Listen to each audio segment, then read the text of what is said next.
Hello everyone, welcome back to my another video. তো তোমরা কেমন আছো? আশা করছি খুব ভালো আছো। আর গুড মর্নিং। তো দেখতে থাকো, আই হোপ তোমাদের খুব ভালো লাগবে এই ভিডিওটা। তো আমি তো সকাল সকাল উঠে পড়েছি, ঘড়ি কাটা দেখো তখন 6টা 10 বাজে, কিন্তু তখন উঠিনি, তারও আগে উঠেছি, যেহেতু স্নান টান করে রেডি হয়েছি। তো দেখো আমি গেছি পুজো দিতে, যেহেতু এটা জ্যৈষ্ঠ মাসের মঙ্গলবার, আর আমি ফার্স্টেরটা লাস্টেরটাই উপোস করি, সেটা প্রত্যেক বছরই।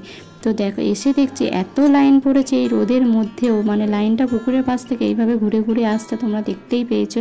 তো আমরাও তো লাইনে দাঁড়িয়ে পড়লাম, আর লাইনে দাঁড়িয়ে যে পুকুরটা ছিল ওতে এত মাছ উপরের দিকে সব ভেসে ভেসে আসছিলো, দেখতে ভীষণ ভালো লাগছিলো।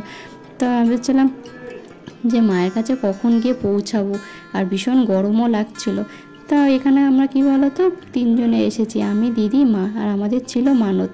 তা আমরা সবাই মিলে এখানে এসেছি পুজো দিতে। আর এখানটা পুজো দিয়ে ভাবছিলাম দোকানগুলো সাইডে আছে, একটু দেখবো কি কি পাওয়া যাচ্ছে, যেহেতু আসা হয় না তো ওই দিকটা, আর মঙ্গলবার করে ছাড়া এই দোকানগুলো বসে না।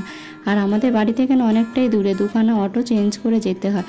তো আমাদের যে কাপড়গুলো কেনা হয়েছিল মানতের জন্য, তো সবার হাতে হাতে কাপড়গুলো দিয়ে দিলাম, যেহেতু এটা ভেতরে গিয়ে খোলা যাবে না।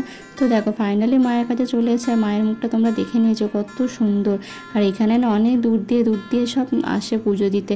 তারপরে বেরিয়ে দেখছি আশপাশে এত সুন্দর সুন্দর মন্দির করেছে। তা বললাম দাঁড়াও এখানে একটা 3জনে মিলে ফটো তুলি।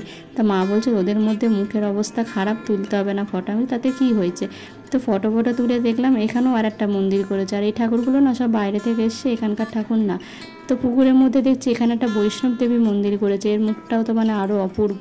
তো মাকে বললাম তোমাকে এখানে দাঁড়িয়ে একটা ফটো তুলি আলাদা করে।